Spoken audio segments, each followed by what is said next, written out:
Joining me is Sky News Political Editor Andrew Clennell. Andrew Clennell, thank you so much for your time. That's amazing footage today from Parliament House, just from the corridors. I mean, that kind of phalanx walking down together, tightly choreographed, that's something you normally don't see outside leadership challenges. How did you interpret all that? Yeah, well, that's the front page photo, I would think, tomorrow.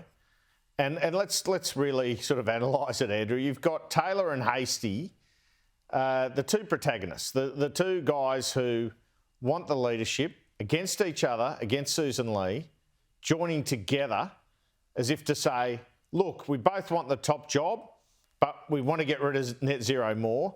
And maybe sometime down the track, we can work together. Then you've got the fact that with them contemplating rolling a female leader, they put 3 women at the front, including Jacinta Nampijinpa Price, who of course is very popular out there in the community. So that's quite deliberate, as you say, and staged and choreographed as well. But it's my understanding the decision to enter the party room like this, and they were much more unified than the moderates or any supporters of Susan Lee or anyone else, was made this morning in a bloke called Henry Pike's office. He's the member for Bowman in Brisbane, out of suburban Brisbane. And he and Garth Hamilton are the ones who were said to be agitating for hasty and generational change in terms of leadership. But that was where the meeting of the Conservatives was held, and they came up with the decision to approach it this way. And even if Susan Lee's position, which I do believe it is at the moment dumping net zero, they're still in a fashion thumbing their nose at her, aren't they? Because she knows they want her job, and they are arriving with their troops to go into this meeting, whereas she's arriving with one colleague. So I think it is a big symbolic moment, and I think it shows once again, as climate policy often is in the Liberal Party and has been on multiple occasions since Tony Abbott got the leadership in 2009, a proxy for a move on the leadership. It may take several months, I suspect it will, but this is the beginning of it. Yeah, I thought it was such a thunderclap of a symbolic moment, so clearly arranged, so clearly intimidatory in a sense too, that it also had an effect of immediately advertising that Susan Lee is a lame duck. I mean, there's no power in her. That's going to hurt, I think. Well, what about the moderates? They couldn't get their act together, or they don't even seem to have confidence in Susan Lee to stand behind her. And I think, I don't know. I mean, you obviously ideologically wouldn't agree with this, but would Susan Lee have been better off backing net zero and just going down? You know what I mean? At least be seen to stand for something, and at least stand for your supporters, because there were 20 of them in there, the moderates, who back a net zero target. Perhaps they'd move off 2050, but they back action on climate change. They are 20 of her 29 votes, right? So she's kind of disowning, or expected to disown, at Shadow Ministry tomorrow, 20 of her votes. Where are you then? You're in no woman's land. And again, it just looks like you'll do whatever it takes to stay in the job, and what do you actually believe in? So sometimes, even if you go down, I reckon you're better off just sticking to principle and to what your supporters want. And the evidence is she's not going to do that.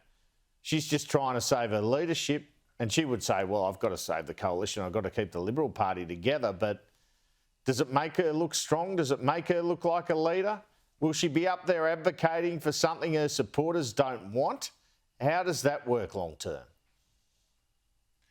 Look, all those are excellent questions, but I really think that sign of solidarity from the ones who want net zero gone suggests you cannot lead a united party unless you go with them. But beyond that, you cannot be the leader of a party that says no to net zero unless you are passionately invested in that cause. You have the facts at your fingertips, you argue with conviction, and when you have dithered for this long and you're seen to be dragged to that position yourself, you are not that leader. Well, I was reporting straight after the election when there was that initial coalition split for like 2 days, I said the coalition could split over net zero because the Nationals are going to dump net zero. Now, if I knew that, as a humble political journalist, Andrew, I'm pretty sure Susan Lee would have known that. So if we're talking about a failure of leadership by Susan Lee, it's then. It's right then, right? She could have seized the moment. She could have got Little Proud in a room. She could have got her opponents in the room. She could have got the moderates in a room, separate rooms initially and then together, and behind the scenes fashioned a policy. That's what a leader would do. And say, look, you know, say to the moderates, say if she got them all on board. Instead today they're going to be speaking against her effectively. If she could convince them, look, we can still tackle emissions reduction, but power prices has to be the main game. I need you to support me. Then we would have had a pretty unified front today. We didn't. We had a complete dog's breakfast. The division, column inches will be written, many, tomorrow, of the division in that party. And the TV pictures tonight, all it will tell people is these guys, if you can't govern yourself, you can't govern the country.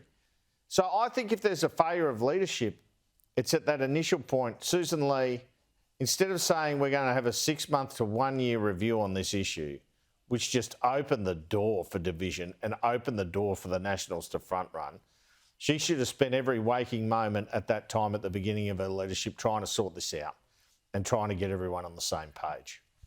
Instead, she's just opened up the floor. I don't know if everyone gets possible. a say. I don't know who's in charge. Yeah, but that's not possible to get everyone on the same page. But I would say that the pictures today suggest that the only way the Liberals can pretend to be united and disciplined and passionate about fighting on either side of the argument is if they go for against net zero. If they're against net zero, because only that side showed some sort of unity. And anything other than going net zero will show the world, listen, most of those libs, they're not for the policy they claim to be for. And I just think it's over. It was over before. It always should have been against net zero. But Andrew, if they do decide to go net zero in any form, maybe yes to some seemingly sensible move to cut emissions, not that I can think of what that might be, maybe nuclear power at least. Do you think that would give Labor any trouble? Yes, it will cause Labor trouble, but only if they can prosecute the argument. And they haven't shown a capacity so far to prosecute the argument. And I think Micaiah Cash argued this in the party room today. We've got to make it like The Voice. That was the last time they had some success, really binary. And they're saying, well, we support the Paris Agreement. So how do you explain that? That's going to be their position. Oppose net zero, this is what I'm tipping, and support the Paris Agreement when it lands tomorrow after Shadow Ministry. So is that a bit a confused message and hard to sell? I suspect so. You can still sell it. You've just got to prosecute it really hard and just say, look, we're about emissions reduction, but we're about lower power bills. And lower power bills take precedence. And just hammer away at that.